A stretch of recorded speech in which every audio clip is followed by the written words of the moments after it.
The counting game. There's a game we all play, and we don't even know we're playing it. Right now, as you listen to this, your brain is calculating, sorting, deciding who matters and who doesn't. You can't help it. None of us can. And that game is killing us.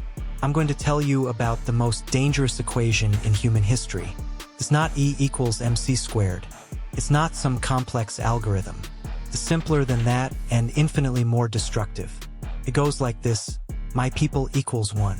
Your people equals 0 point something. You think you don't play this game? Let me prove you wrong. When you heard about the attacks in Paris in 2015, you probably felt something. When you heard about similar attacks in Baghdad that same week, you probably felt less. Same methods, same innocents dying, same human agony. But your emotional calculator had already done the math. Western lives computed as more relatable. Middle Eastern lives computed as background noise. You're not evil for this. You're human. But understanding this calculation might be the key to stopping the cycle that's been killing us for 4,000 years. It started with a conversation between a man and what he believed was God. Abraham was nobody special, a nomad in a world full of nomads. But he claimed to hear a voice that changed everything. Not just for him, not just for his family, but for every human being who would come after. That voice told him he was chosen. His descendants would inherit the earth. They would be as numerous as the stars. But here's the thing about being chosen. It requires unchosen people to exist. You can't be special if everyone is special. You can't be blessed if everyone is blessed. The moment Abraham became chosen, everyone else became expendable. The land God promised him was already full of people. The Canaanites had been there for 1,000 years. They had children, they had dreams, they had gods of their own. But in the new mathematics of divine selection, their lives suddenly counted for less. They weren't chosen. They were obstacles. Think about what this meant psychologically. For the first time in human history, genocide wasn't just about resources or territory. It was about cosmic justice. When you're doing God's work, mercy becomes disobedience. Compassion becomes sin. The Canaanites never saw it coming. How could they? They were just living their lives, raising their families, worshiping their deities. They had no idea they'd been written out of the story before the first word was spoken. This is how the counting game began. One people mattered infinitely. Everyone else became fractions. Abraham had 2 sons. Isaac, born to his wife Sarah. Ishmael, born to his servant Hagar. Same father, same blood, same childhood games in the same desert. But only one would inherit the covenant. Imagine being Ishmael. Your whole life, you're told you're Abraham's son.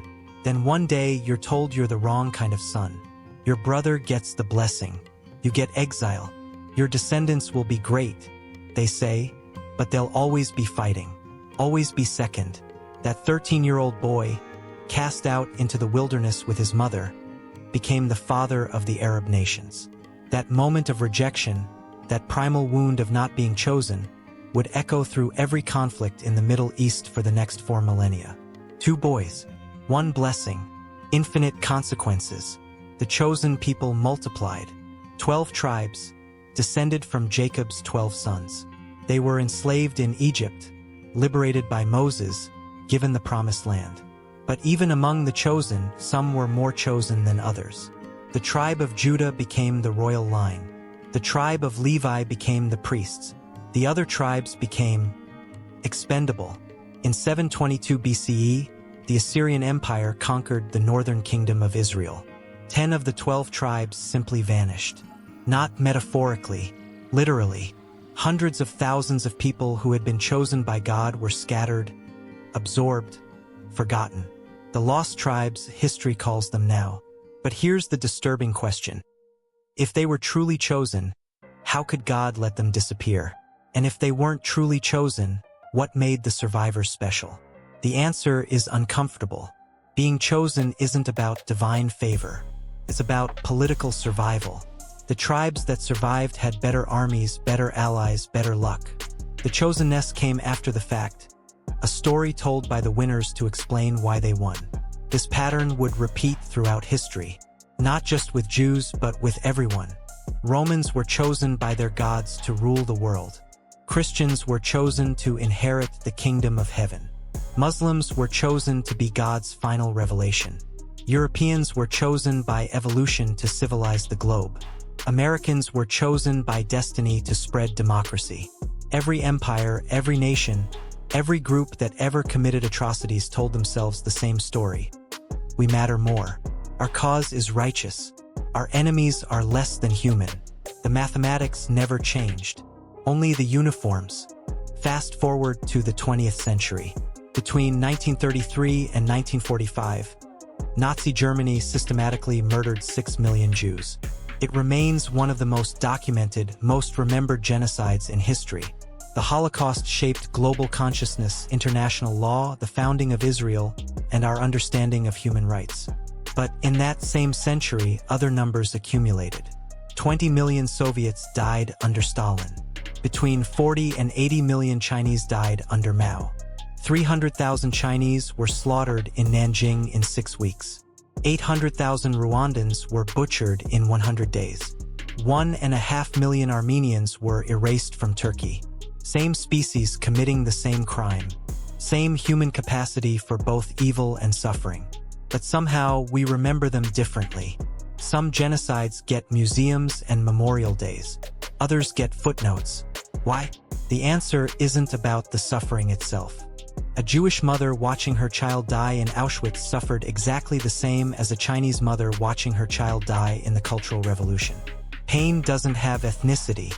Grief doesn't have nationality. The difference is what happened after.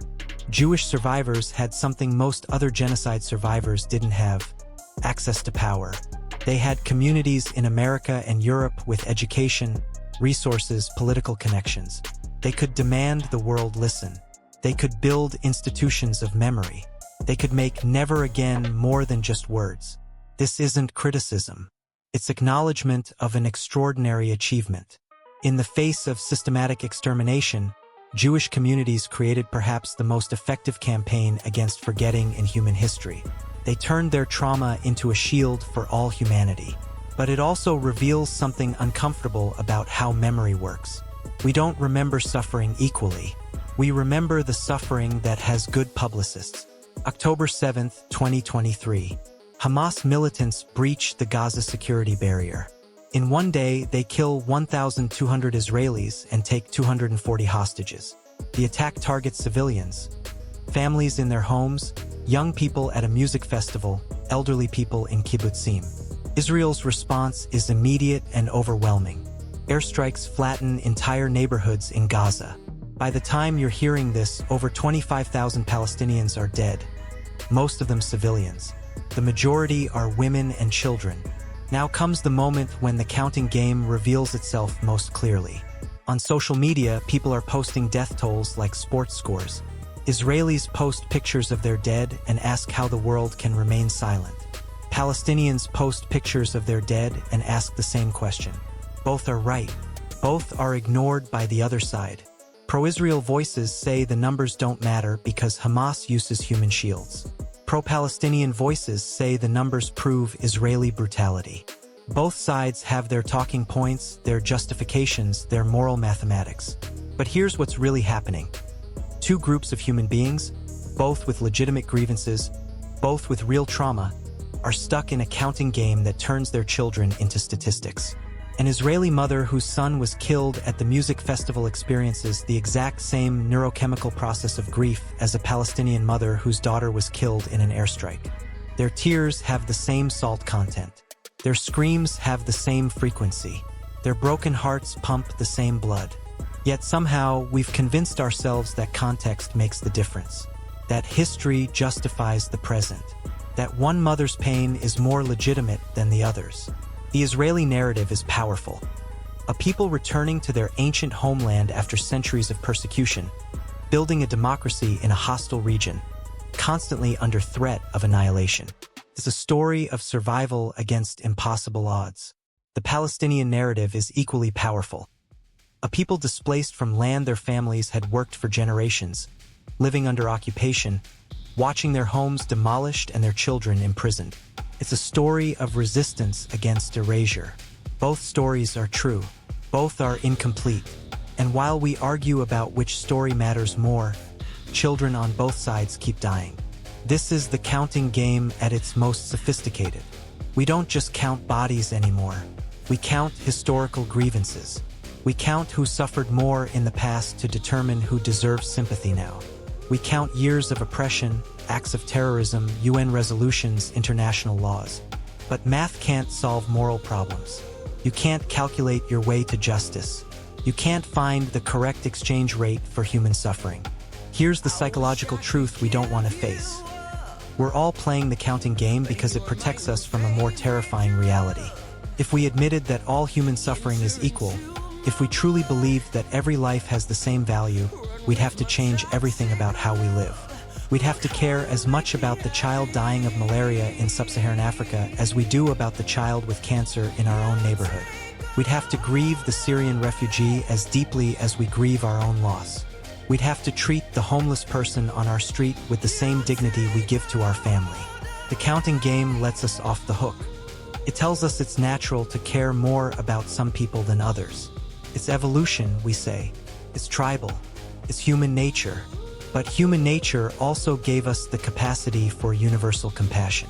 Every major moral tradition teaches the same lesson, just in different words.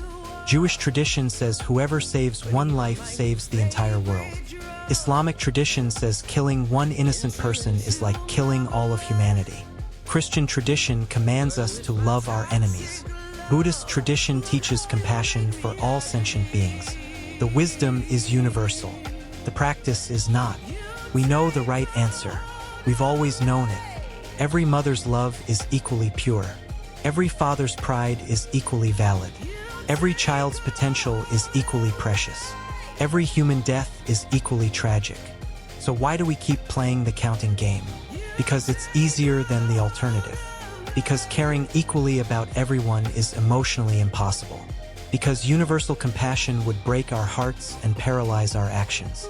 But maybe that's exactly what we need. Maybe we need our hearts broken open so wide that we can't close them again. Maybe we need to be paralyzed by the weight of caring so we'll finally stop, think, and choose differently. The counting game has given us 4,000 years of religious wars, ethnic cleansing, nationalism, and genocide. It's given us a world where we measure tragedy by proximity and suffering by familiarity. What would happen if we stopped playing? What would happen if we looked at every human death and felt the same pain? What would happen if we looked at every human birth and felt the same joy? What would happen if we made decisions based on the radical idea that all lives actually are of equal worth? I don't know if it's possible. I don't know if our brains are wired for that kind of universal love. But I know the alternative is what we have now. A world divided into chosen and unchosen, worthy and unworthy, us and them. The mother in ancient Babylon that I mentioned at the beginning, she loved her child with the same fierce intensity as every mother throughout history. Her hopes were just as vivid, her fears just as real, her joy just as pure. That child grew up, had children of their own, who had children of their own, in an unbroken chain stretching to today. Somewhere in the world right now, that ancient love lives on in a descendant who has no idea they carry the DNA of someone who lived 4,000 years ago. The same is true for everyone.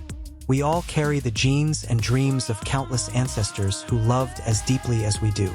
We're all chosen by the simple fact of existence. We're all precious because consciousness is the universe's way of looking at itself. The Palestinian child and the Israeli child playing in the same sandpit, not knowing they're supposed to be enemies. The Chinese farmer and the Tibetan monk sharing the same sunrise over the same mountains. The refugee and the citizen breathing the same air, needing the same food, feeling the same cold. All chosen, all worthy, all counting as one in the only mathematics that matters. The game is rigged. It always has been. The only way to win is to stop playing. The question isn't whether all lives are of equal worth. The question is whether we're brave enough to act like they are, even when it costs us something, even when it's inconvenient, even when it means admitting we've been wrong. That's the choice, not for humanity in abstract, but for you personally right now, today. How will you count? Who will you choose? When will you stop playing the game that's been destroying us since we first convinced ourselves that some people matter more than others? The numbers are watching. History is counting. And somewhere, in ways we can't imagine, the future is being calculated by the choices we make right now. This was Hugh from World History Marathon. Thank you for listening to the story. If you enjoyed the story, please don't forget to subscribe for more great stories.